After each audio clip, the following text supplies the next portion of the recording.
resources to start moving in that direction, and also working with the fossil fuel industry to reduce emissions. One of the biggest mistakes that Donald Trump has made is lifting the regulations from the oil and gas industry that were put in place during the Obama administration. They were having a very positive effect, and now obviously they were lifted and we're going the opposite direction. But it's time to get very serious about climate change. First of all, let me apologize. My voice is kind of raspy today. I had a cold, but the bottom line is we have issues with chemicals, we have issues with sealing, we have issues with CO2. We have, but what we can do is invest in people to fix this problem. I mean, I have a cycle return that I'll be talking about later, but the bottom line is that homeowners and property owners get to invest in people for skilled trades. That's what's going to get us out of this problem. It's welders, plumbers, electricians, wind turbine technologists, solar panel specialists, all that kind of stuff. We can invest in people to do that. And on top of that, reward others for putting money into people. Like in South Philly, there's no reason why people cannot go to school. We need all the manpower that we can get. And we'll all benefit from that. Don't forget, the ultimate goal is to lower taxes for everybody. That means everybody has to work. They have to do something. Thank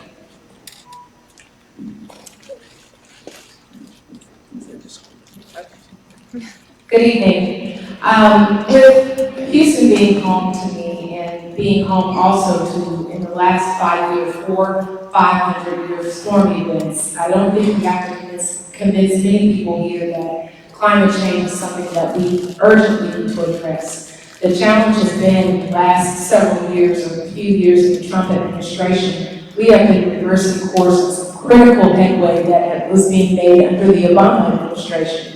Namely things like emission standards. We were moving in the right direction in terms of emission standards. We've now disconnected from the Paris Agreement, which I think is completely inconsistent with us moving in the direction of truly trying to create an environment that is contemplating having a community in the future. We have to be very serious and good stewards of the community that we live in. And in order to do that, that includes a paradigm in which we are implementing strategies, policies, and then making sure that the communities that are impacted by various elements that might be contaminants, for example, that we are making sure that there are regulatory paradigms that are fair and equitable so that all communities, whether you are of higher socioeconomic status or not, have access to clean, healthy air, water to drink, and so many other elements that I think we often take for granted. And so this issue is critically important. I think we have to get very serious about making sure that we have a community, not just for today, but a community for tomorrow, and that our kids and our children's children will also be able to partake in clean air and clean water in our communities. Hi everybody. I'd like to take just a second to introduce myself because I'm kind of the late horse in this race. My name is Annie Garcia. I was raised in Georgetown, Texas, and I first came to Houston to attend Rice University. I went on to get my JD at the University of Texas School of Law, and I spent most of my life in Texas.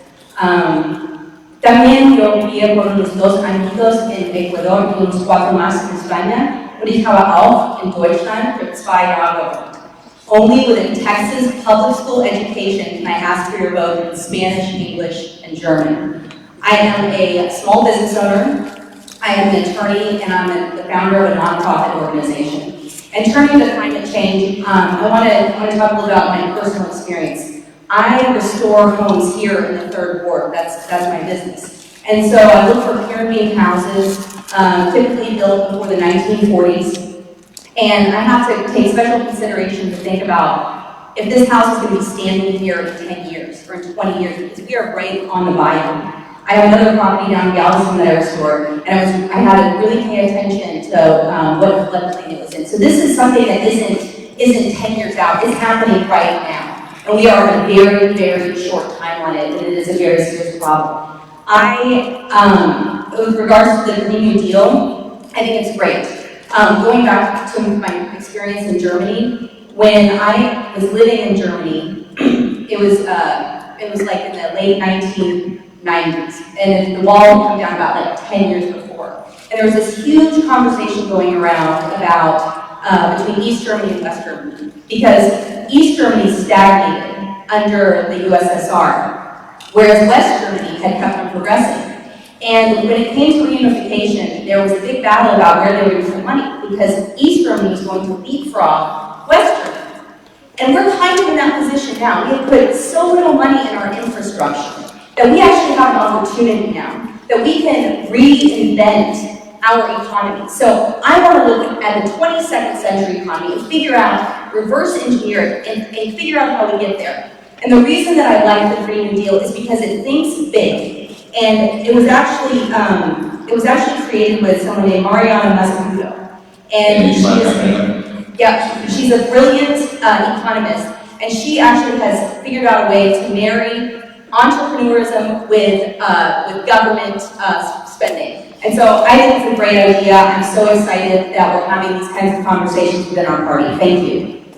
And just to note, so I know we skipped over opening statements. We'll have closing statements. And I appreciate the introduction, of course. We'll have closing statements for people that talk more generally, too. How is it? Can y'all hear me? Yes, okay. So I can say without a shadow of a doubt, I do support the Green New Deal. Although it started off as a resolution, we know that it's working its way to turn into legislation. And being that I am a Westland community resident that lives right up alongside the petrochemical industry, has children who go to school on the other side of Shell Oil, to me it's a serious issue that must be addressed. It's a ticking time bomb.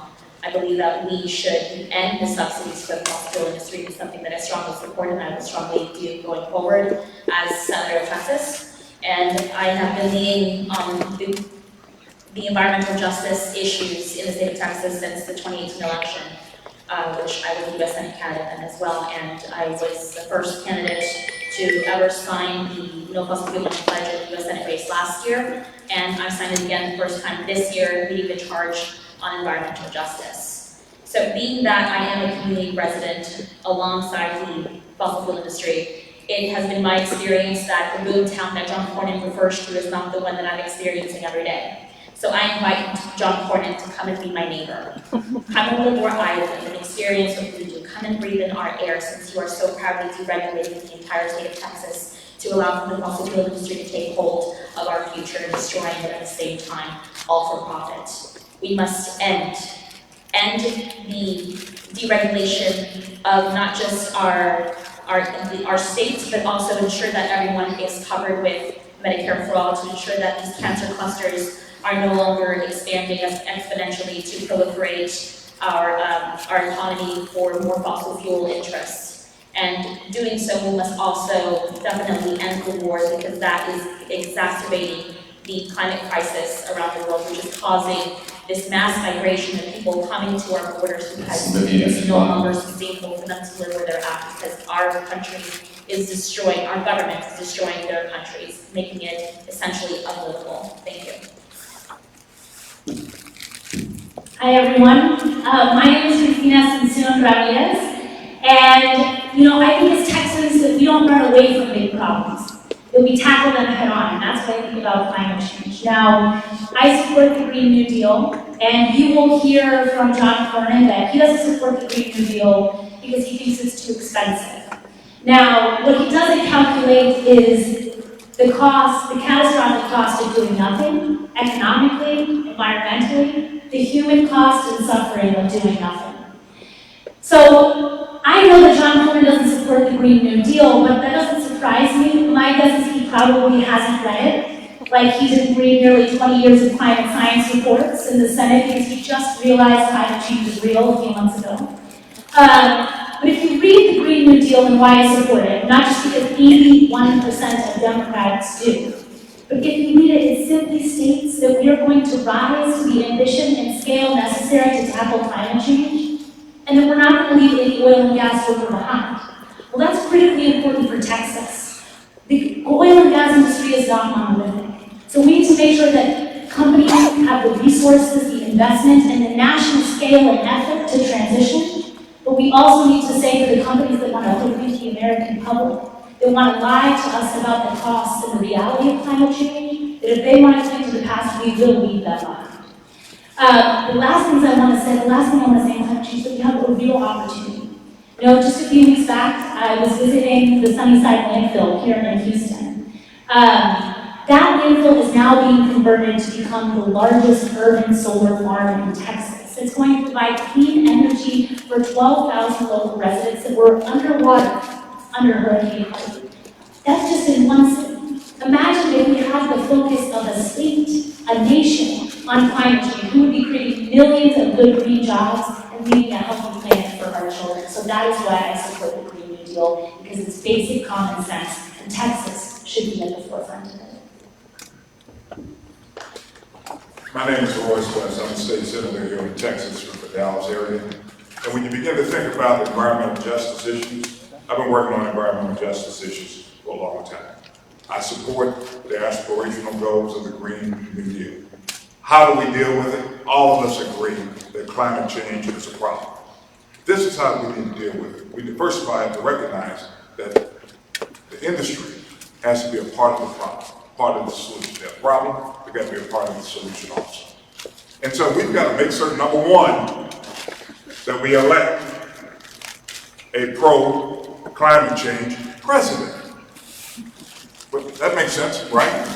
And then we've got to make certain that the EPA administrator is pro-climate change, right? And the reason we do that is because that EPA administrator, just like the one Trump fired because of some shenanigans during the first part of his term, is the person that puts in place the regulations and takes those regulations out. And so we've got to have that infrastructure in place. In addition, there's a bill that is working its way through Congress, HR 763, Carbon Dividend Act. And the reality is it's a group of citizens, climate lobbyists, it's about 400 chapters across this country that are working on that bill. And when you begin to look at the group that's involved in that, you have free enterprise involved, you have environmentalists involved, you have academicians involved, all types of experts. They're looking at exactly what we need to do. And the recommendation is to have a carbon emissions tax based on the content of the greenhouse gases that are being emitted from the different pollutants within our environment. And so if we want to make a decision in the Senate, then is now a group of Democrats and Republicans, equal number, that are beginning to work on this issue in the Senate for the first time. And so I think that we are beginning to have more and more conversations about it, more and more meaningful conversations about it. But in order to get something done, we're going to have to make certain that we have the industry involved, and we have, obviously, us as advocates involved, making certain that everyone's at the table and coming with the best solution problem, the best solution possible in order to ameliorate this particular issue. Now, let me close by saying this. Here in the Gulf Coast region, we know that the sea levels are rising. Guess what's down the street from you? The Gulf Coast, all right? And 6% of the land mass here in the Gulf Coast, 25% of the residents of the state of Texas are right here. And so if we have a catastrophic incident here, guess what happens? Our economy is destroyed. We have a lot of loss of life and everything else. So it behooves us in the state of Texas to make certain that we have a pro-climate change senator working with a pro-climate change president in order to get things done. Thank you, Senator West. Another topic that came up along with Indivisible members was fighting gun violence. I'll ask one straightforward question, we'll do a show of hands, and we get into a little more details on it. Does everyone here support a ban on assault weapons as you understand them? Restriction? A ban on assault weapons? Total ban? Okay, so I think Jack, you wanted to raise your hand, and and we were going to start with you anyway, so I'll ask you, why don't you support that, and what are some of the other proposals you may support to address that? Well, why I don't support that is, first of all, I'm from rural county, 60 miles east of here. And everybody has shotguns, everybody has handguns. And I'm not willing to take that away from them. Yes, I am a Democrat, you know, but I love my guns, you know, just like everybody else down there in my corner, you know, the country. But I am pro-fingerprint technology. Let's put that on every weapon made so we can, you know, combat that. So if somebody get a gun that they didn't purchase and try to fire it, you can't do it. Why? Because your fingerprints doesn't match, you know, the trick. And so I much rather go that route. And besides that, I think everybody knows whoever's up here that win the candidacy, they're going to be facing a Republican. And you know the deal on that. They're going to be talking about ban this, ban that. That's what Democrats are about. And not all Democrats are about that. You know, like I said, I'm for pro-fingerprint technology. And yes, I'm for deep background checks. But that's as far as it's going to have to go. The Second Amendment, we can regulate those manufacturers. Thank you. Thanks, Jack. May I respond? Third, we'll let you respond when we get to, we're going to work our way down and Okay. proceeding. We'll stack the order. Sorry. All right, that's fine. Councilman Edwards, so you raised your hand. What other proposals do you support? Do you support anything that goes farther than a solid? So I think we just to frame the issue, since many of us have been even running in this race, there have been 2 mass shootings in the state of Texas in which John Cornyn has responded. The issue is complex. Well, I have news. It's important that we as policymakers have an ability to lead with courage and not just be beholden to the NRA. I believe John Cornyn has an A+ rating with the NRA. And while I may have made some good grades in my life, an A+ rating from the NRA is not going to be one of them. We have to be very serious about preserving and saving lives. We have to make sure that we not only do some of the simplest of things like universal background checks, but looking at questions like the boyfriend loopholes and the red flag policies and a variety of other things that are advocated by Moms Demand and many other advocacy groups and individuals across this nation that are simply pleading for our leaders to be serious about curtailing the impacts of gun violence. Now, gun violence comes in many shapes and sizes. It's not just mass killings, it's not just in grocery stores, it's not just in schools.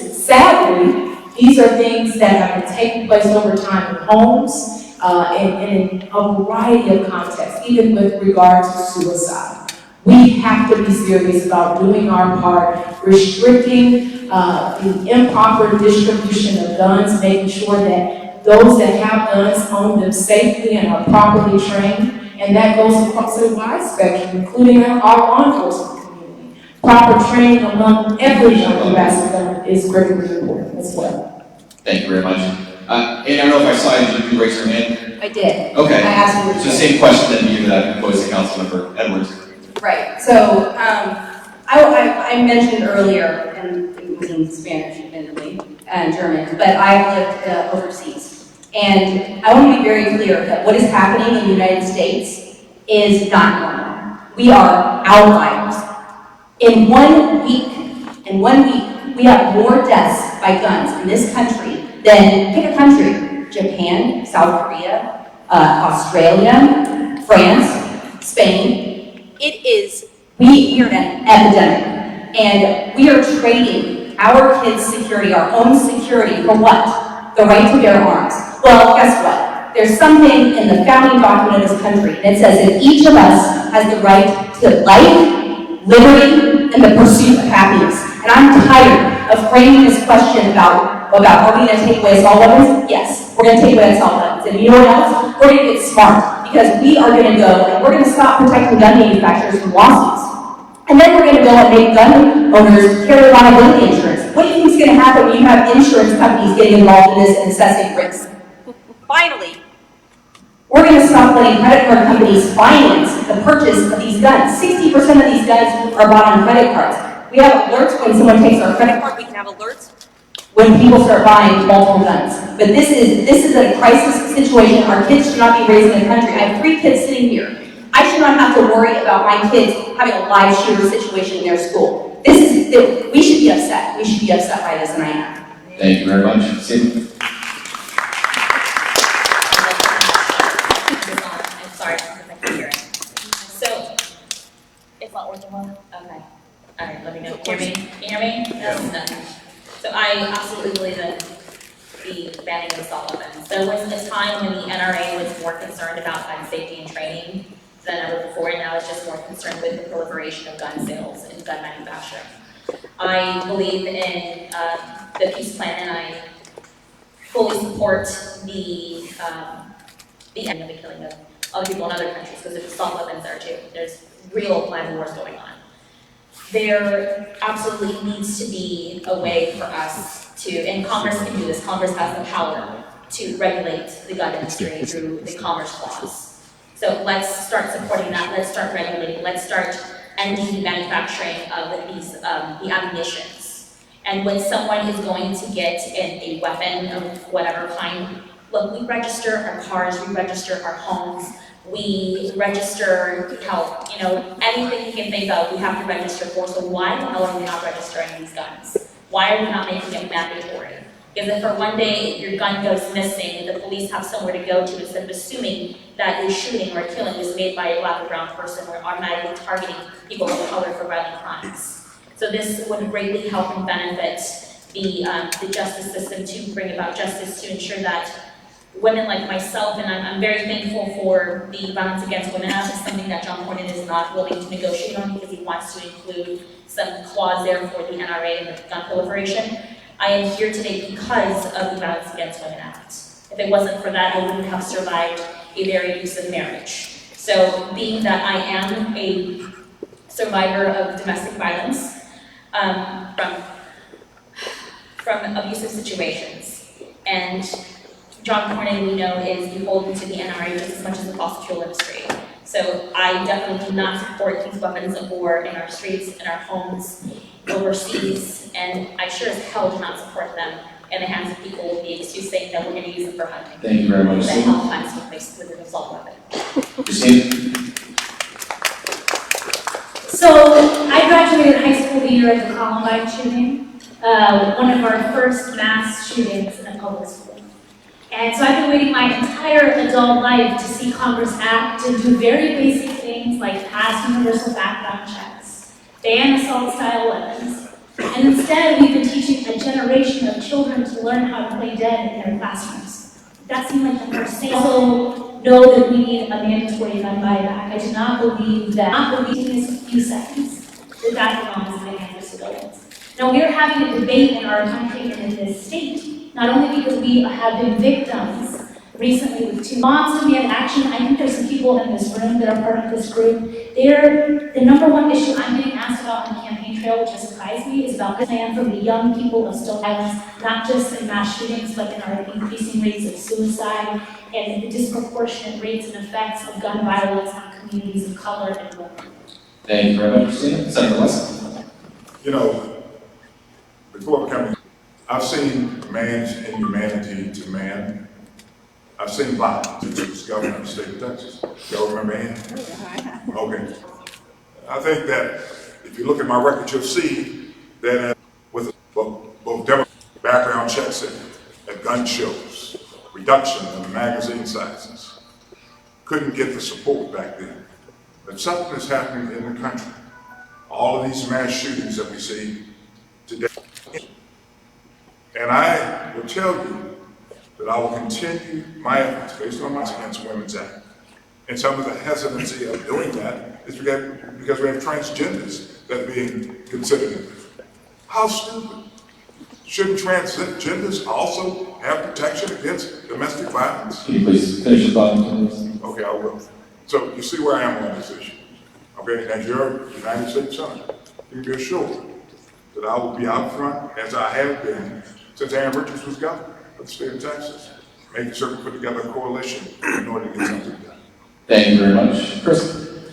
No issue better demonstrates how broken our democracy is than gun violence. When 80 to 90% of Americans agree that we should have red flag laws, and universal background checks, and the Senate still refuses to take action because the NRA opposes it. The NRA represents about 6% of gun owners in the United States. That's sickening, in my way of thinking. But the good news is that Moms Demand Action is now raising more money than the National Rifle Association, and they're not going to stop until they get results out of Washington, D.C., and I'm going to be right there with them. And I don't think universal background checks and red flag laws are enough. We need to go further than that. And long before I got in the Senate race, I read an opinion piece for the Houston Chronicle calling on a ban and buyback program fashioned after what they did in Australia. And people say, oh, you can't look at Australia. Yes, you can. And we should look at it, because they had a mass shooting in 1986, and they passed the ban and buyback program, and it wasn't easy. The sponsor of that bill got burned in effigy and got reelected, by the way. But after they passed the bill, they haven't had a single mass shooting since. They say, oh, it's our constitutional right. You can't make those guns illegal. Wrong. We made machine guns illegal when they were being snatched up by mobsters and used. We made sawed-off shotguns illegal. Of course we can make them illegal. How long are we going to allow this insanity to go on? And it needs to be mandatory. It does not need to be voluntary. People should be compensated for their guns, and we need to get them off the streets because they do not belong in the hands of civilians.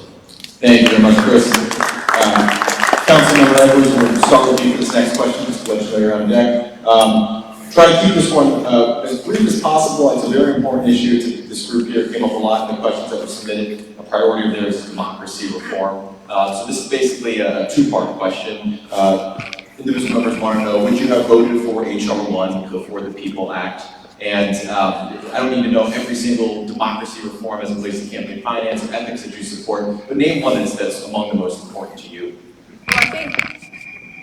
I'm going to try to keep these answers under. Yeah, one of the things I think is deeply troubling with the state of our campaign finance, the state of campaign finance, has been the impact of dark money in terms of what happens in our elections. I think there has to be accountability, and right now, something's wrong. It's got a short name. I think there has to be accountability, and with the influx of dark money into our electoral policy, process, what you see is that there are people who remain anonymous, who influence the information that we receive, the perspective that we have. When information is as sparse as it can possibly be, now it's being influenced with people without even enough courage to be able to assign their name. So they put these monies through PACs, and these PACs will then fund horrible campaigns against individuals and candidates, and we have to be more vigilant about campaign finance reform. Getting dark money out of politics. Dark money has to come out. Would you vote for H.R. 1? Yeah, we have to get that out. And Campaign finance reform is absolutely necessary if we are going to have a functioning democracy. We cannot expect, I entered this race with self-financed. I'm not Michael Bloomberg, but I was able to come up with the $5,000 to file. And at least I can afford that. But campaign finance is, it completely distorts the process. And now we have the Texas Republican Party announcing that they are going to create websites, fake websites of our candidates, our Democratic candidates, to fool voters. They're not outsourcing to Russia anymore. They're just keeping it in-house. So we need to be very clear about what's at stake here, because the one thing that we as Americans have, the one kind of check on government is our ability to vote. And when that starts getting distorted, we lose control. So I think that we need to start with the way that we fund campaigns, and it needs to be an even playing field for everybody. Get more people, more diversity, people that not just look differently than other people, but professionally are different, have welders, have lower income people, hit the whole spectrum. And if our government looked like our America, can you imagine what we could do together? I mean, it'd be incredible. thank you. And H.R. 1, would you support that in the Senate? Yes, thank you. Sema? Can you tell me what's H.R. 1? It's a host of democracy reforms that was a priority of the new Democratic Congress. Okay, so so I'm not familiar with HR 1 and all those forms. We know that there's plenty of Right. House bills and House resolutions that are being stalled because of what's going on. Sure, totally, that's why I give you an opportunity to talk. So- If not familiar with the bill, some of the proposals that I'll you just be honest, I'm not familiar with the bill, but I will get familiar with it. Whatever I don't know, I will research the House of it. Two, I definitely support ending the dark money in our politics. That's one of the reasons why I take the No Fossil Fuel Money Pledge, and I've also taken the pledge of not to participate in any company or organization that is donating to a campaign that is funding war. So I took the Divest from War pledge. Our campaign is funded by small dollar donations, grassroots no bundlers is one of my things that I do. And so we would greatly appreciate more donations that are financed by the people instead of industry. And no, corporations are not people. So let's overturn Citizens United. Thank you. Thank you, Christina. So, what I understand is that democracy, real democracy, has always been a radical idea in this country. Even when our nation was formed and we only extended the franchise to white land-owning men, that was a radical idea because it said that, and then we had to extend the vote, of course, to African Americans and then women and women of color in this country. But today, democracy is just as radical as an idea as it was then, as it is now. Because it means that there are no kings, that our votes are equal regardless of the color of our skin, our income, our gender, our sexual orientation. And so we must protect the idea and concept of democracy that's under threat, and I think we have to do 3 critical things to do that. So yes, I support HR 1, and we need to make sure that we come to a place, we have to get out dark money, and we have to have publicly financed elections so that candidates actually respond to the American public. And that we have an even playing field of diverse set of opinions and ideas to have the diverse debate we need in our democracy. We have to make it to a place where, why do we have to opt in to register to vote? In other countries, in other places, you have to opt out not to register. Everyone should be able to vote if you are a US citizen in this country, easily and effectively. And then the third thing, I want to make National Election Day a federal holiday so that every single American can go out and vote, and that it is something that we can teach our children to do, that we can take them with us to the polls, and it is a celebration. If July 4th is one of the greatest celebrations that we experience in this country, I want to make National Election Day one of the greatest celebrations that we experience with our neighbors, with our families, with our friends, with our community, because it is about protecting that radical idea of real democracy. Thank you very much, Christina. Senator West? I am for HR 1, and I am for removing dark money from our systems. But something else I think we ought to be doing. I think any candidate for president of the United States should be required to turn over their tax returns as a condition of running for office. To make sure that there's transparency. And so I won't belabor my response. It's pretty consistent with most of the persons out there. Thank you so much. Chris? Well, I do support HR 1, and this is an issue that is near and dear to my heart. As a member of the Houston City Council, I chair the Ethics Committee, and we passed some sweeping reforms that the city had seen at that point in time. And as a member of Congress, I brought the truths that had been placed on the filing of ethics complaints and filed an ethics complaint against Tom DeLay that helped lead his disgraceful exit from the United States Congress. And I will be going to the Senate at a time where legal corruption runs rampant. Citizens United is one of the worst decisions that has ever come down from the Supreme Court, and it needs to be overturned legislatively. We've taken campaign money and now put it on steroids. It's like nothing any of us thought we would ever see, and it was getting somewhat under control after it became final. Certainly was getting under control, or looked like it might be getting under control because of the success Barack Obama had raising money in small amounts online.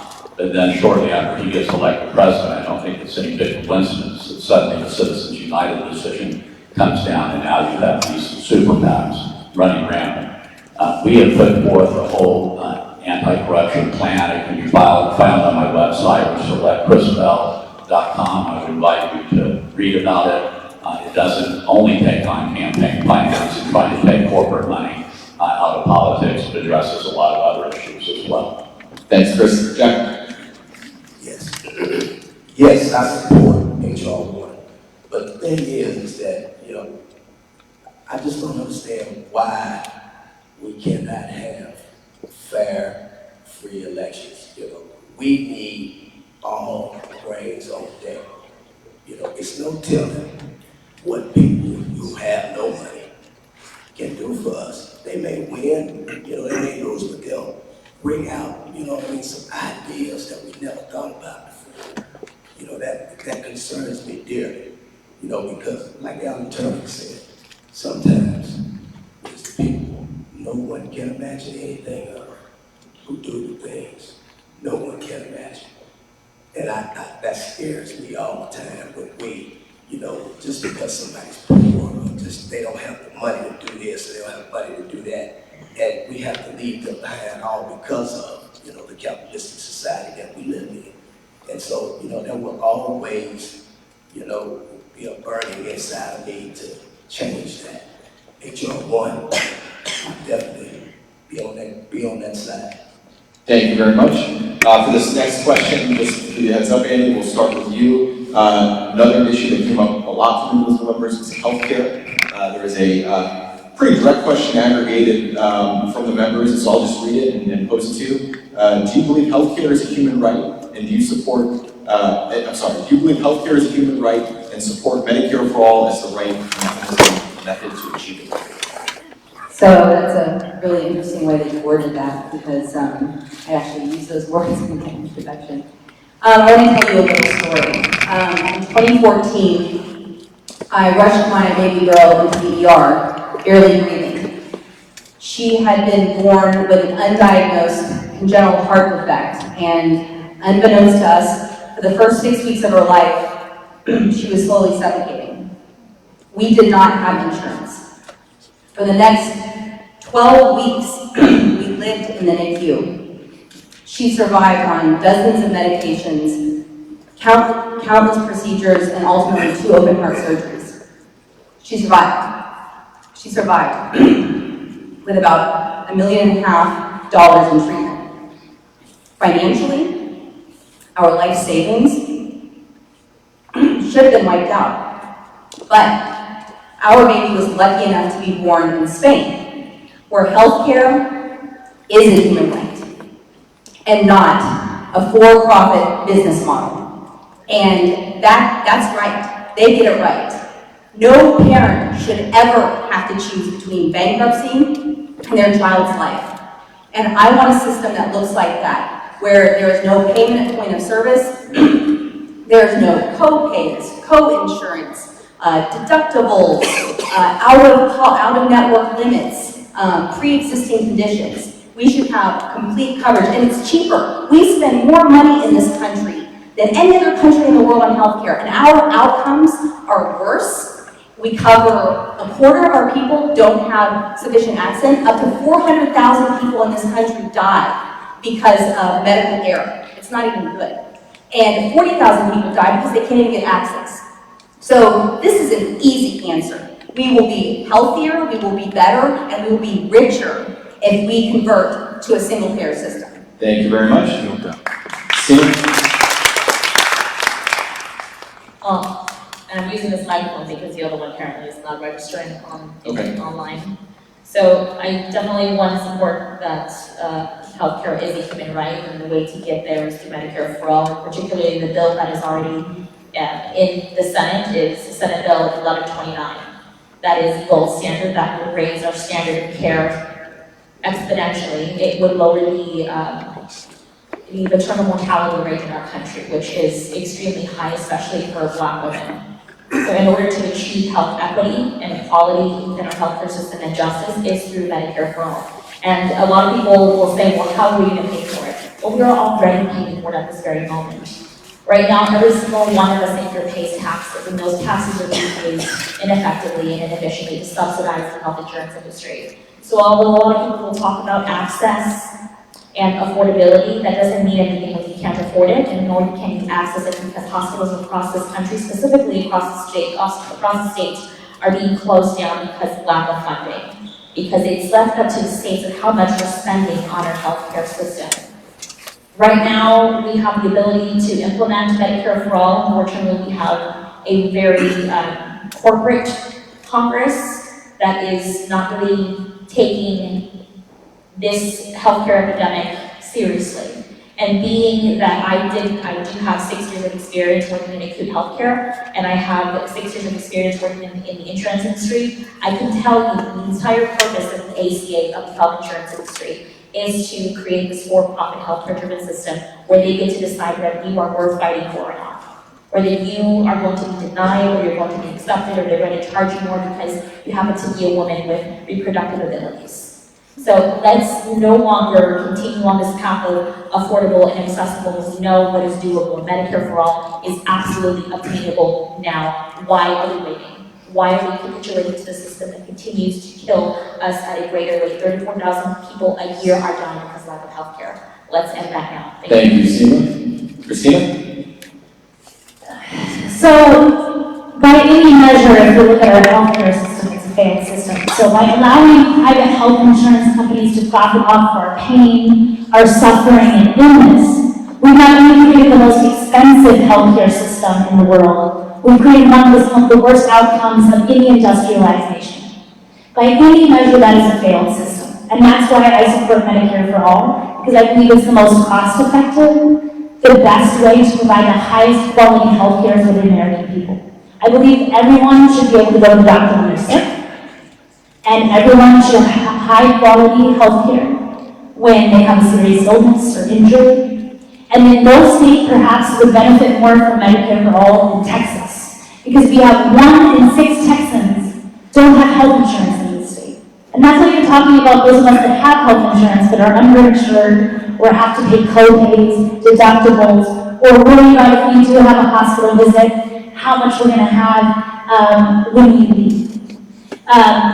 People talk about how it's too expensive. How are we going to pay for it? Well, one, yes, we are already paying for it. We have the most expensive system in the world. But secondarily, I ran a nonprofit with about 40 employees. And every year I worked really hard to make sure that we covered 100% of the premium for our employees. And every year that premium got more expensive, and then often the quality and co-pay and deductible that people had to pay got higher. And I was trying to do the right thing by my employees. So when I go and talk to entrepreneurs and people that run businesses, they tell me that they would love to not have to worry about these things. And people would love to be able to go start new businesses and not have to worry about whether they're going to have health care or not. So you talk about an accelerator in our economy, an equalizer that's actually going to help growth, it's having health care for everyone. Thank you very much, Cristina. Senator West? All right, thank you. Yes, healthcare should be a basic right for all citizens in this country.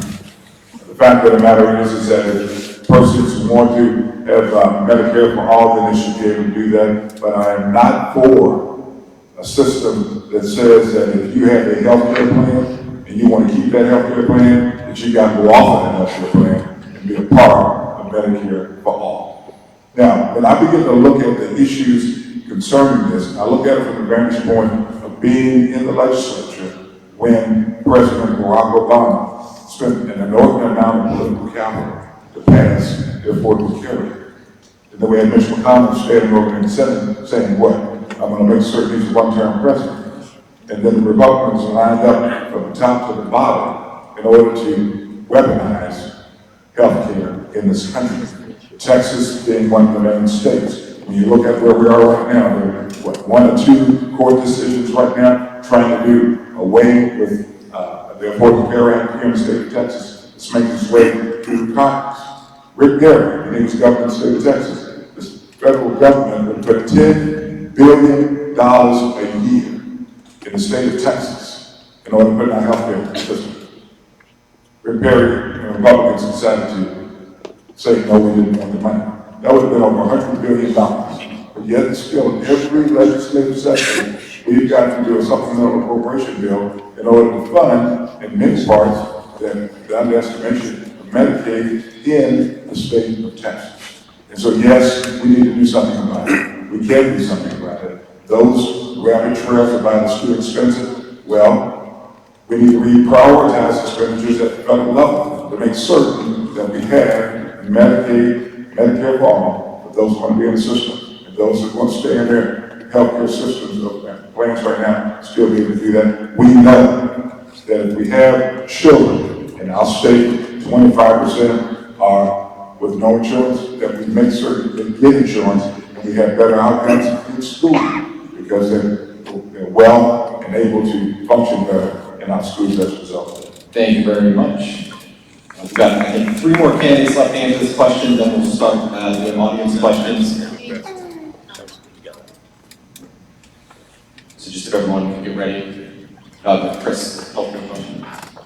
Yes, for a long time, I believe that healthcare is a right and not a privilege. And that's why I support access to Medicare for all. I think the Affordable Care Act was a huge step in the right direction. It's a heavy lift, and I commend the Obama administration for getting it done. But while it did a lot to address accessibility, it didn't do a lot to address affordability.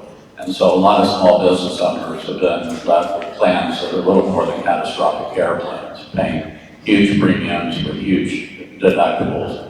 And so you're left with very little coverage. But I also agree that those who have private plans, and there are a lot of progressive individuals that have private insurance plans that they like a great deal. A lot of them are union members, and their leaders have negotiated for those private plans, and they don't want them taken away, and I don't think they should. But I do think there needs to be access to Medicare for all, so that there will be a public option, and so that the insurance companies will be forced to finally play fairly if they want to stay in business. And here in Texas, we need to recognize the real-life consequences of all of this. Obviously, we have the highest number of uninsured individuals in the entire country. We also have the highest maternal mortality rate. And that's not a coincidence. Those goes hand in hand. One of the main reasons that pregnancy is so risky here in Texas, that a lot of times women don't have access to quality health care throughout their lives. And so when they get pregnant and they do have access to medical care, sometimes they're being treated for a number of different illnesses, making the pregnancy that much riskier. I also want to restore funding for Planned Parenthood that provides basic health care to thousands of low-income women. I want to see the cost of pharmaceuticals addressed. We should be paying higher prices here in the United States than other parts of the world. That makes no sense whatsoever. So there are a lot of things when it comes to health care that need a lot of attention. Thank you. Chris, Jack? There's absolutely no reason why healthcare can't be affordable. I wouldn't be for free because that's abuse. That's what you're asking for. But we can make it affordable. Now, what we don't ask these counties to do is get involved. I'm talking about counties like Harris County, Liberty County, Fort Bend County. These counties can get together and impress upon all these hospitals in that area, what they need to do. And then in addition to that, we got to be able to have people, go to school and get some skills. I'm not talking about college. I'm talking about get some certifications, some licensures, so they can afford to take care of themselves. And we can do that. I'm talking about me paying, I'm talking about taxpayers, people who own homes, who own property, can afford to pay for these people to go to school and get some skills, and they can get paid for doing that. If you, invest in somebody that's disadvantaged, you get your money back plus 8%. If it's just your child, an advantaged person, you get your money back plus 5%. And if anybody fails, you get your money back plus 2%. Why? Because we want everybody to be able to afford to take care of themselves. A continuous progression of security. Now, we can't do it right away, but we can strive to do that. Thank you. Jack, just to briefly if possible, any thoughts on Medicare for all or single payer healthcare system? Just No, I told you I'm for affordable care. Okay. Now, universal coverage and affordable health care, not Medicare for all. Okay. Councilman Rivers? When I was about 10 years old, my father was diagnosed with cancer, and I learned about our U.S. healthcare system by asking my dad questions like whether his experimental healthcare treatment would be covered by his healthcare provider and insured. And as I asked questions and learned more about what insurance was, my dad would answer my questions. And I'd ask, well, what happens if they say no? And my dad would answer, well, we'd have to figure something out. And I recall asking the other question, which is, well, what happens if somebody can't figure it out? And the truth of the matter is that this is a life or death issue for so many people, not just in this room, across the state, across this country. So with that framing in mind, and while I did lose my father when I was 17, the fact that my dad did have good access to coverage kept him around a lot longer. So I remember the life lessons that I was able to learn from my father by having him around. And so when I think about access to health care and what would be optimal in this country, I think about little girls like I was, and the fact that I want to make sure that we keep the urgency of the issue in mind. And so with that being said, I believe the real answer here is expanding access to coverage, making sure that people are adequately insured, and providing people with the options that they're looking for. So with respect to that, I believe we need to have an affordable public option so that those that want an option that is provided publicly that is not tied to employer-based coverage have that option and can afford it. We also need to make sure that those that want an employer-based coverage option may maintain that, but also whoever it is and whatever you're in, that those premiums are actually affordable. What we have seen is that the cost of the premiums have gone up. We need more transparency in our billing. We need to make sure that the insured pool is predictable so that those premiums are not as high. One of the things that's also important is to make sure that we're closing the loopholes that have been expanded under the Trump administration for things like short-term coverage, which is basically a wide open loophole for being underinsured. When I was in law school, I worked for a Indivisible and worked on the issue of how healthcare impacts the fragility of the middle class. In other words, very easy to fall out of the middle class if you are underinsured. So we have to be vigilant about that, but we also must make sure that whatever action we take it now, because lives are lying in the balance, and this in fact is a human right. Thank you very much. We're going to move on to the audience question section. We should have about 15, 20 minutes to do it, and then just a reminder, we'll wrap up with some closing statements. We have some very straightforward questions, some not so straightforward questions. We'll start with a straightforward question, and if we could just go down the line on this one. As a heads up, I think we're starting with Sema. Question is, do you support ending the death penalty? Yes, I do. I've been organizing with the abolitionist movement every now and again. And my absolute answer is yes, let's end the abolish the death penalty altogether. And while we're at it, abolish ours. Why the not? Thank you, Cristina.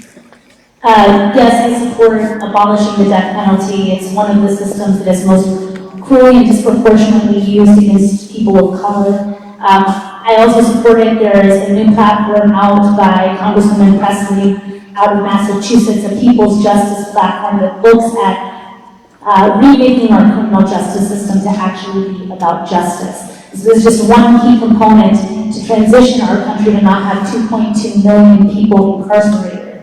And look at actually funding fully our schools, our communities, and making sure that we haven't created a criminal justice system that disproportionately impacts particularly communities of color and low-income people, but it needs to be done as a holistic approach into reforming our criminal justice system. Thank you very much. Senator West. I'm for having a moratorium on the death penalty, but I'm not for doing away with it wholeheartedly. In issues of mass shootings, incidents where you have capital murders, aggravated sexual assaults, and then you turn around and have someone murder the person, I have a hard time saying that there should not be some sort of retribution by society, but it cannot be indiscriminately handed out. Thank you very much. Chris, I guess we'll wait for the funding. I think the death penalty should only be used in very rare circumstances. I was a big advocate for life without parole, and as a result of having life without parole, I think most juries are more likely to side with that punishment rather than the death penalty. But there are certain instances, and there have been certain instances throughout my life that I think have warranted the death penalty. And just a couple of days ago, we had, from what all accounts have written, that an incredible police officer, 32 years old, gunned down for absolutely no reason. And in reading that article this morning, I found myself incensed, and I don't think anybody could have read that article without becoming incensed. And unless there's a real good mental case to be made, that's probably one circumstance where the death penalty would be warranted. Thanks, Chris. Jack? I am for the death penalty, but we got to be sure. We got to make sure that we're getting the right person. We got to, make sure it's distributed equally, amongst the races. We cannot, unequally, cast this down on, society anymore without it being equal for sure. Okay? Thank you. Thank you. Councilmember Edwards? With organizations like the Innocence Project having to exist because of the fact that we can't even be sure that the people we are putting to death have in fact committed crimes, I don't think I can support or advocate or justify the killing of another human being. And the fact of the matter is, mistake after mistake after mistake has continued to be made and will continue to be made because we have a flawed criminal justice system. I believe that we cannot simply say, because we think you may have committed the crime, we will then in fact murder you, because that is in fact a very final determination. And so I would be against the death penalty. Thank you very much. And Annie? I agree with Amanda. In the first year of law school, we have criminal law, and we discuss what is the point of a criminal justice system. And it's rehabilitation, the three kind of points that it centers around is rehabilitation, deterrent for future crimes, and this idea of justice, of punishment. Our criminal justice system is so broken that the last thing I want to do is empower to take somebody's life. It's applied, it's incredibly racist in how it's applied, who ends up serving time, how much time they serve. And while in theory, maybe if someone does something really heinous, then they deserve to be put to death. In reality, it doesn't work, and I'm unwilling to give the state the right to take a human life. Thank you very much. And for this next question, we'll start with Cristina. I believe it's her turn to start. And this question touches on immigration, which is a topic that Indivisible members asked about. We just got time to get to the moderator section, so I'll just pose it to you now. Question from the audience member is, as a son of immigrants, I would like to know what's your plan to reform our broken immigration system and stop the travesties at the border? Cristina, we'll start with you, and just a reminder, try to keep these around a minute long at most. We got a few other questions. So I truly believe that perhaps no state has benefited more from the contributions economically and culturally of immigrants than Texas. 1 in 3 of us are like me, we are immigrants or children of immigrants in this state. I spent a decade and a half representing undocumented workers. Half of the people in the state who build our schools, our homes, our roadways, do so without documentation in Texas. And I have seen up close the failures of an immigration system that is willing to accept undocumented workers' labor, but not their full humanity. So as Democrats, we have an opportunity to not just say what we're against in this moment. Of course, we're against putting children in cages and separating them from their parents, but we also have to say what we stand for. So of course, I stand with dreamers, but I also stand with their parents, that we have to legalize the status of 11 million people who have been waiting for Congress to act, who have been contributing and great participants of our societies and community, but then we also have to overhaul our immigration system. We have to allow people to come to the country safely and legally to fill our labor needs and be honest about that. And we have to allow them to be full human beings. And I think we also have to talk about what the debate around immigration is truly about. I do not believe that Donald Trump and John Cornyn are just afraid of people like my 62-year-old immigrant Mexican mother.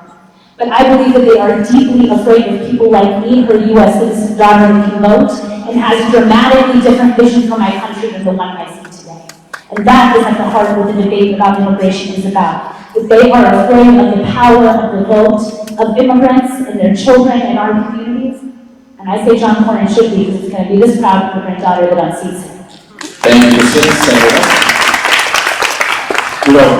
I think that we're in a situation where I believe that, frankly just want to see immigrants coming from Europe.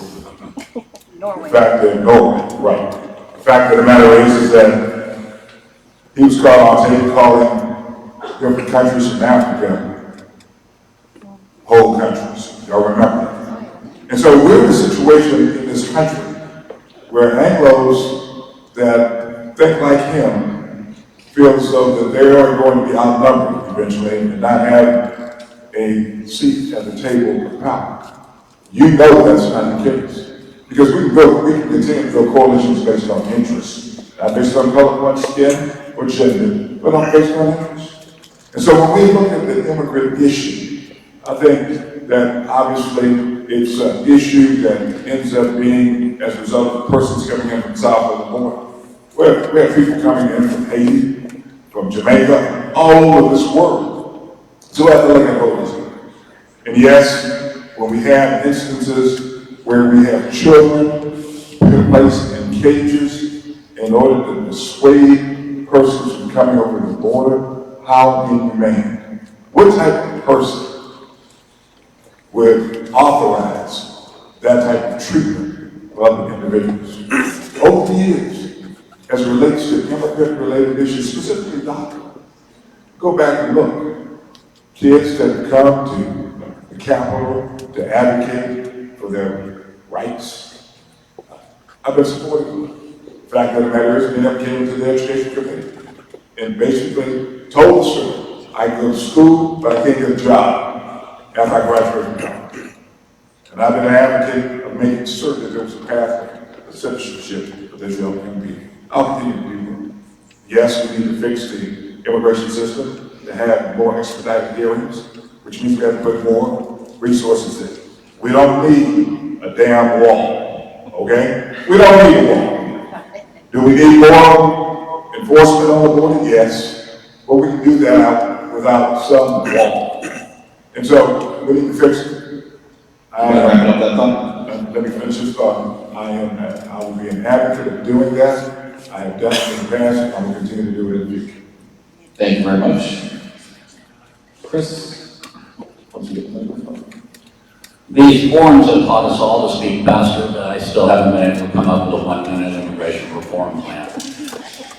But I'll do my best. And I agree with Julian Castro that protecting our borders and treating those seeking refuge with dignity and respect do not have to be mutually exclusive. I think there are ways to accomplish both. And I completely agree with his approach to decriminalizing this whole immigration system. I think that Section 1325 of the Immigration and Nationality Act needs to be overturned. There need to be civil penalties, because right now Section 1325 is being used to basically justify all the cruelty that we see on the border, separating children from their families and what have you. I also want to see the for-profit detention centers done away with. Of course, I don't want to see any funding for the wall. I think that's ridiculously stupid. And I want to see a pathway to citizenship, not only for the dreamers, but the others who have been living here lawfully, contributing to our economy, and raising their families.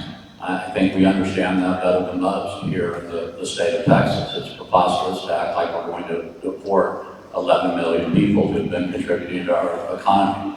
And it's time that we stop talking about it and finally develop a pathway to citizenship. Thanks, Chris. Jack?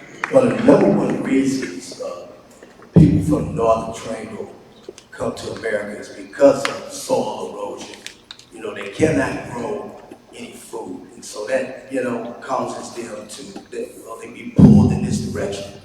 And so, I believe that first of all, I am for DACA and I'm for a pathway to citizenship, but this really has nothing to do with that. This has everything to do with, letting people come in, apply for asylum, and let us give them some skills.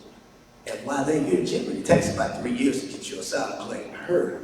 And so in that time, you can go to a community college and get some skills, and if it doesn't work out for you, you can go back home, but you have some skills. I know that we need to direct more people toward soil technologies. Why? Because if they're gonna go back home to the northern triangle, they're gonna have to be able to teach others how to, till their soil and how to plant. And you can't keep planting the same thing over and over. You got to mix it up. But yes, I am for, legal immigration. Thank you, Jack. Councilor Woods. Sometimes we have very jarring instances in our history, in our communities, that bring our attention to issues that we have not yet resolved. In this case, we've had children in cages. That's brought a lot of attention to an issue that we have been kicking the can down the road for quite some time. And it's long overdue for us to be very serious about comprehensive immigration reform. It's obvious that it is wholly unacceptable to put children in cages at the border of our country and separate them from their families. But what has not become obvious to date in terms of what our Congress and people in Washington have been willing to do is actually make real codified changes to our immigration policies. It should not be the case that we have immigration policy by executive order. We should have a consistent set of laws in our country that don't create the conditions that have caused people to want to enter into the country illegally because the waiting times are still in the 1990s. We have to be serious about comprehensive immigration reform. We also have to think about how we are deploying our resources. In a city like Houston, that is a quarter of its community is born from a foreign country. Victimizing our communities and tearing our communities and families apart are not the ways in which I think we need to be utilizing resources. We need to be devoting resources regarding ICE, for example, to things like human trafficking, which really is an epidemic. We need to be devoting those resources to things like violent crime and drug trafficking. Those are legitimate means in which we need to devote resources to keep people safe and protect families. When we think about our immigration policy, there are people in this country, in this city, in this state that live in terror each and every single day, not just because they may know someone who is undocumented or not legally here, but rather there is not a safe space for even those like those with DACA who were supposed to have a pathway. Finish up on. So in closing, I will say, we have to lead with courage on this issue. We have to codify into law what the pathways to citizenship will look like and be, make a decision, and have a better approach for our overall system of immigration overall so that people don't look to other means to enter the country. And so that is something that is long overdue and we must be vigilant about moving forward. Thank you very much, Councilmember Edwards. Annie? This issue is very personal to me. My husband is a naturalized U.S. citizen, and when I was a banking and finance attorney, I moonlit as a pro bono immigration attorney. And one of my clients really stands out. She presented herself at IAH when she arrived from Nigeria, asked for asylum, was immediately placed in a CCA facility over there for 8 months. And I bring this up because I want to tie this to Carlos Hernandez. A video surfaced this past week. The incident happened in May. And this is one of these situations where I really believe that a picture is worth 1,000 words. And I want to have an honest discussion about what we're talking about, because it's easy to talk about kids in cages, but sometimes I think we need to really look at things. And I think about Joy, my client, because she was there, and I see this picture that came from the video. And I want all the candidates to be able to see it too. This boy, 16-year-old boy from Guatemala, had a 103-degree fever. Any parent in the room knows that that is ER territory. But instead he was put in a room, one of these rooms that they frequently call an icebox. If you watch the video, and this is what stands out to me because I remember Joy, my client, telling me about this at the CCA facility out by IH. They freeze them. They freeze them. So his blanket, his piece of aluminum foil, he has a 103-degree fever, and he's lying there. He's lying there, and he's freezing, and ultimately he collapses. And he He ends up dying on the floor next to the toilet. Imagine if this was your child. How can we be doing this? This isn't who we are. I can't believe that this is who we are. And as Democrats, we are the last line of defense. If we don't stop this, the Republicans aren't. Their donors are making money off of this. We move on to Sema. So I have asked all of the campaigns here to join me at an event on the border in McAllen to draw attention to this, to tour the facility, and to highlight what's going on. I entered this race because I believed as a candidate alone I could make a difference. And I would love it if every campaign, Sema has already agreed to do this. I would love it if you would all go with me the week between. Thank you. And we need to move on to Sema. I'm sorry. We've got to keep moving.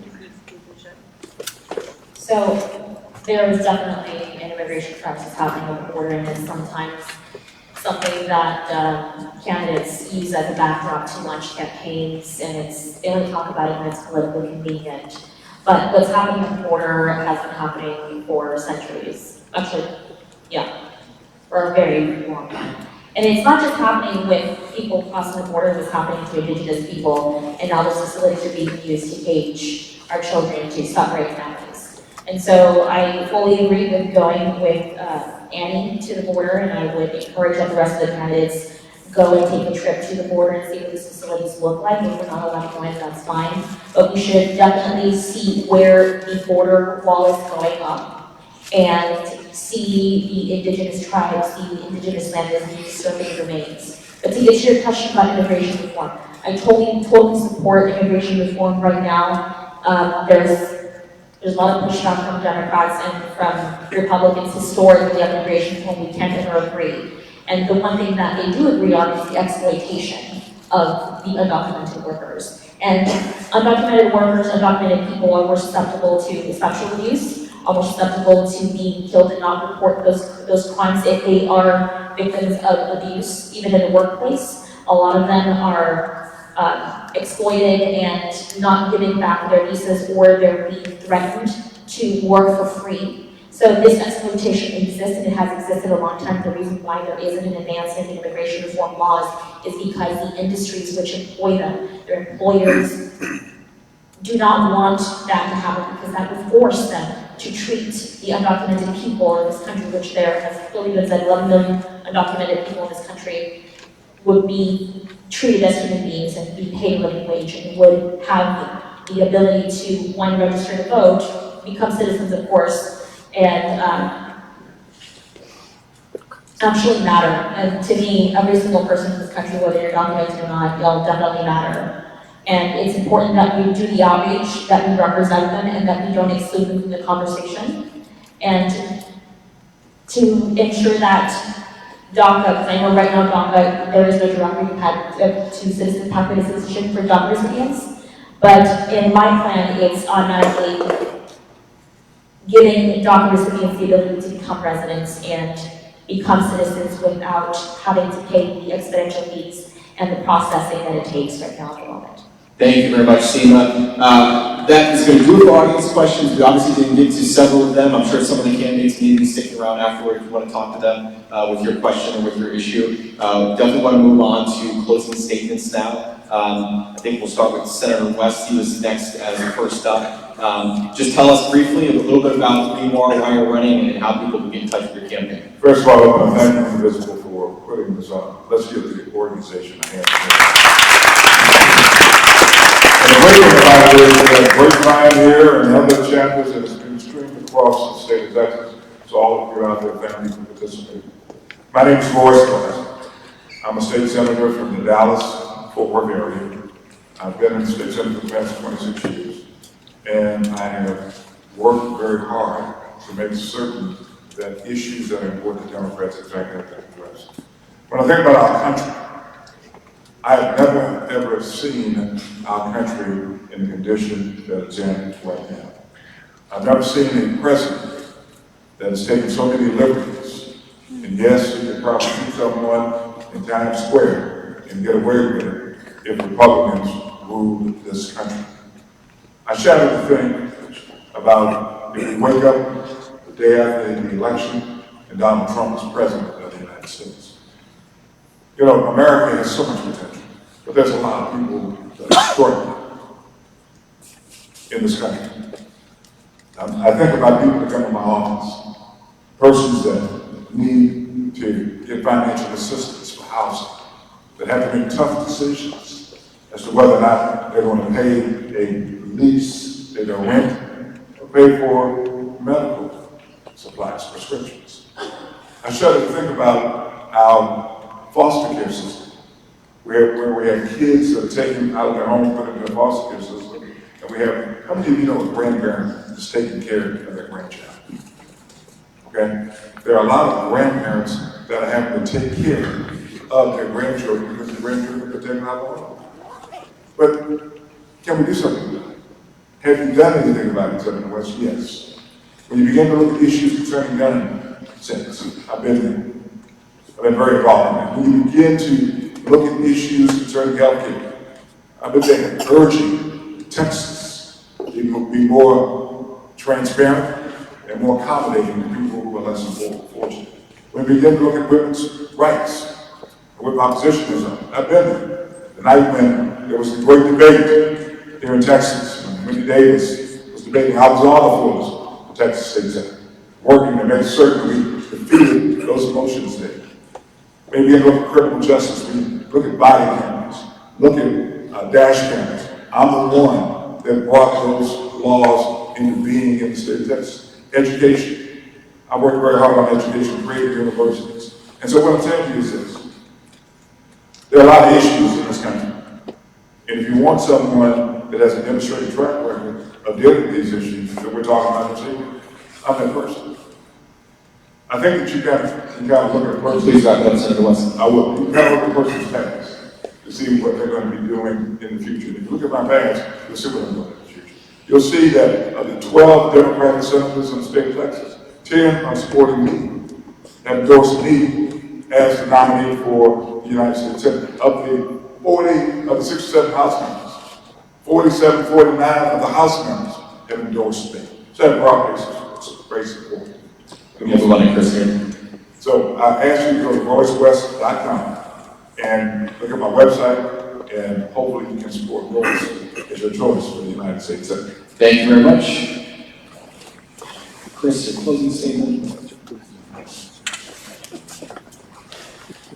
I want to thank Indivisible for allowing us to be here this evening and for all of you coming out to share some time and listening to us. I think it's extremely important. I thought we were going to wake up to sunshine this morning since the cloud of Beto O'Rourke had been lifted off of this race. And that was not to be, but in all seriousness, the filing deadline has passed. The field is set, and I think it's time that we get down to business and defeating John Cornyn and getting rid of the most disastrous president in our history. I've been in this fight for a very long time. I care a great deal about our country and about our state, and I can't stand the direction that we're moving in right now. And John Cornyn is incredibly vulnerable, but he's not going to be a pushover. And looking at the race, I thought it was vitally important that somebody with my experience would get in the race to take him on. I'm the only one on the Democratic side who's actually served in Congress and has run statewide before. And whether you're talking about law or medicine or cooking or plumbing, experience counts. It helps, and it's going to be very helpful in running against John Cornyn, and it'll be very helpful in serving in the United States Senate. Every election year, we're told that it's the most important election of our lifetime. But this time, it really is. Donald Trump obviously is a terrible president, but we have his chief water boy as our United States Senator. And regardless of what issue that you're talking about, and we got to talk about a lot of them tonight, but whether it's health care or climate change or a woman's right to choose or LGBTQ equality, regardless of what the issue is, John Cornyn is wrong on all of those issues. And I'm right. And I know how to fight. I know how Washington works.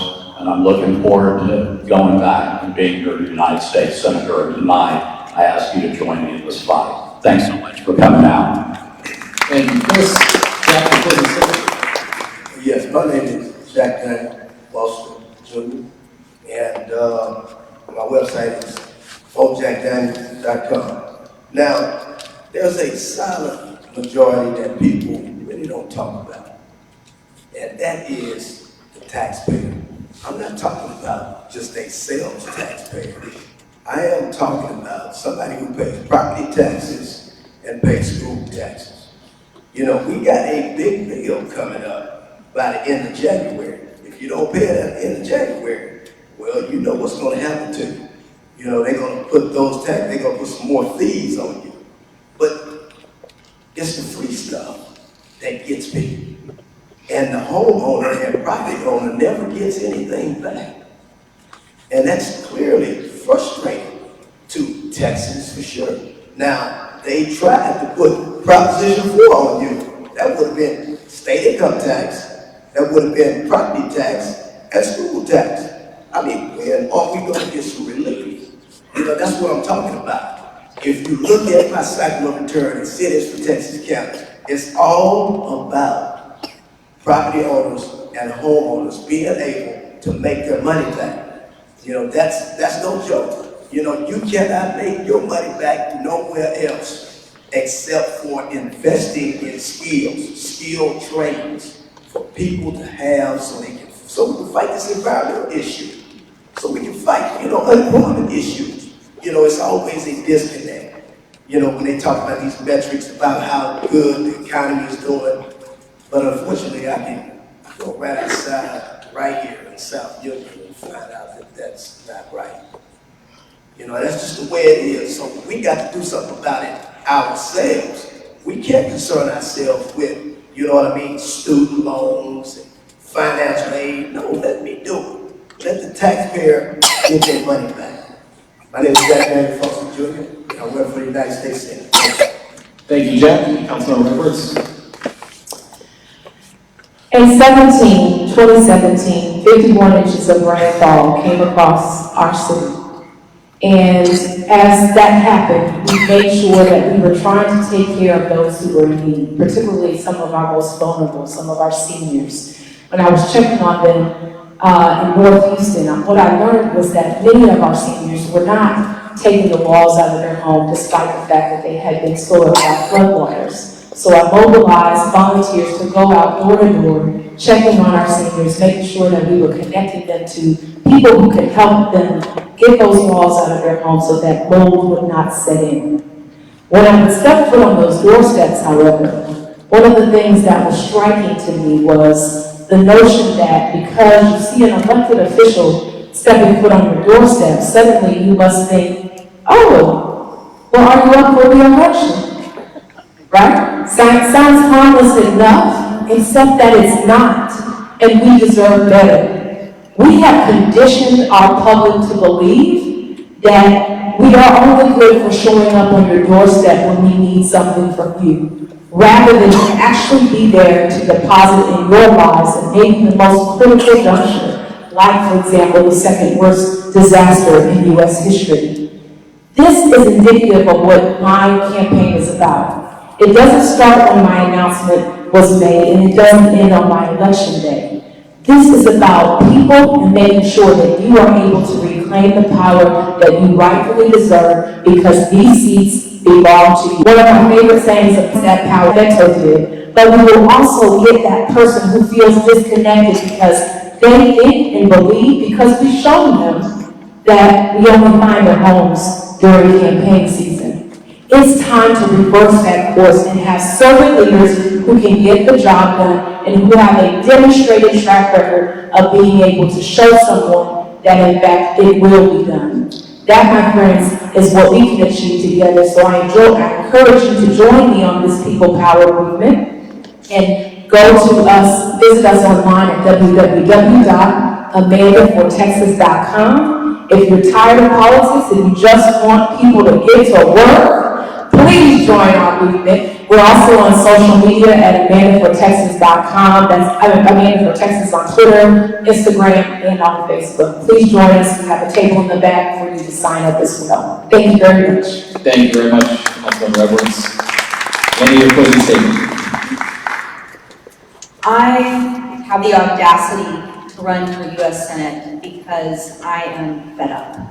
I am fed up with all of the different ways, creative ways, that the rich are allowed to take advantage and exploit the rest of us. And it's only getting worse. If you hear the word privatize, then if you are not the government contractor that is cashing in, you're about to get screwed. I hear that we're running out of time. This isn't an ideal time in my life and my family's life, but I genuinely am afraid that this is our last gasp chance to right the ship. And that's why I decided to run. I want to raise where we set the bar, what we expect from our government servants. I want to, on day one, start a 411 number so that you have a direct line, a direct connection to getting things done. I tried to get a hold of Cruz and Cornyn, I can't tell you how many times, and it went nowhere, and it's so frustrating. What a radical notion that in a representative democracy you actually have somebody that you can talk to that who is actually fighting for you. You contact us, and within 48 hours you will get a human and a humane response. I am not a politician. I don't talk like a politician, and I don't think like a politician. But Texans deserve better. And we need somebody who has the moral courage to do the hard thing. I like to think that my campaign is about action-oriented empathy. And if you want to see what that looks like, and you want to see where I stand on 25 issues, please go to runannierun.com. I am asking you for your vote and your support. Thank you. Thank you, Annie. Senior, your closing statement. I'd like to thank Indivisible for putting this together and the Texas Tribune for, well, being here. Thank you, Patrick, for moderating the event. I appreciate it. So my name is Sema Hernandez, and as many of you know, I ran for U.S. Senate last year, and I ended up earning $250,000 votes on $4,000 on a very progressive campaign, and that kind of tells you what Texas is ready for, and I know what is possible in the state of Texas. And jumping into this race, I knew what was ahead of me. I knew that I would be invalidated as a candidate and dehumanized because of the amount of money I am not raising. And I can tell you that, in spite of all of that, our numbers in the polls are high when we are included in the poll. Unfortunately, sometimes the media excludes us because certain people make personal decisions to exclude our campaign and our candidacy out of the democratic political system. This election is about you. This election is about dismantling systemic racism, dismantling systemic poverty, addressing ecological devastation. I am proud to have been one of the founders of the Texas For People's campaign, leading the charge on those issues with great civil rights leaders, great human rights leaders that have taught me a thing or two about fighting for you in this very fighting for you like I would fight for myself, like I fight for my children every day. Living in the belly of the beast of the petrochemical industry, I know how important it is and how to fight the system from within. Living in the system, living in Pasadena, which is or was the headquarters of the KKK. So winning this election, not only just because I'm a daughter of immigrants, but I'm also an Indigenous woman who happens to live in a city that was dominated by the white supremacy, dominated by the fossil fuel industry, and defeating John Cornyn, that would be poetic justice, extreme poetic justice. But I can tell you that this election is not going to be decided by the media. It's going to be decided by you. And hopefully, those people who have decided to exclude our campaign from the democratic process will be brave enough to actually participate in what is called democracy and hold debates and televise them and invite every single candidate who had the courage enough to file their names on the damn ballot. because every single person in this room deserves to know where their candidates stand, who they are, vet them every single damn time that they're on this stage. That's what you deserve. And if you elect me, I swear to God, that I'm not going to give you nuanced remarks on how I compromised for industry.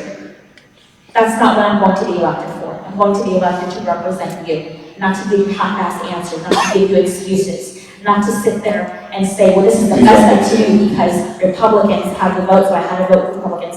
No, hell no. You don't deserve that. You deserve a hell of a lot better. So going forward, I invite you to join me. Go to Sema4Texas.com so we can get bitch ass cornered out of office. Thank you. Thank you, Cristina, for our final question. Cristina? Hi everyone, thank you so much for being here tonight. My name is Cristina Tzintzun Ramirez. Everyone asked me the origin of Tzintzun, and I want you all to know it's more Mexican than Annie Garcia or Lopez. It's an indigenous name of Mexico, and we were the only group not defeated by the Aztecs, so you know I come from good lineage and I'm ready to defeat John Cornyn. So I'm running for U.S. Senate because I want a government that belongs to and serves us, the people of Texas. And I've spent a decade and a half leading and building some of our state's largest voting and civil rights organizations, bringing people together to make government work for them. From when I was 24 years old and wanted to launch my first organization to take on the construction industry, the largest employer of undocumented labor in Texas. And I passed legislation at the local and state level that raised wages and made jobs safer for hundreds of thousands of Texans in this state. From taking on the crisis of student debt, recently in the Texas legislature, and taking on also climate change. I know how to pass progressive policies, especially in a tough political climate, but I also know how to get people out to vote that we need to win in Texas. So I was asked to run by the folks that ran Metro World Senate campaign. I'm proud that yesterday, 2 dozen of his staff, including Jody Casey, his Senate campaign manager, endorsed me yesterday because they know that I'm the best bet to win in Texas after their experience. I helped lead an initiative in 2018 that brought together the youth civic engagement organizations in this state that registered 1 in 5 voters in Texas in 2018 and got nearly 70% of them out to vote. That's how we saw the 500% increase in the youth vote in this state. And I also wrote the Lillygrove Senate campaign plan about how to get out the Latino vote, and that's how we saw the 250% increase in the Latino vote in this state. 2 constituencies we absolutely need to win. But apart from really working on the issues to get out voters that we need to win in this state, I also know what's best about Texas. And what's best about Texas is our diversity.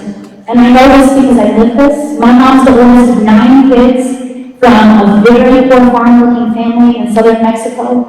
And my dad's a white American hippie that met my mom while traveling from Mexico in the 70s.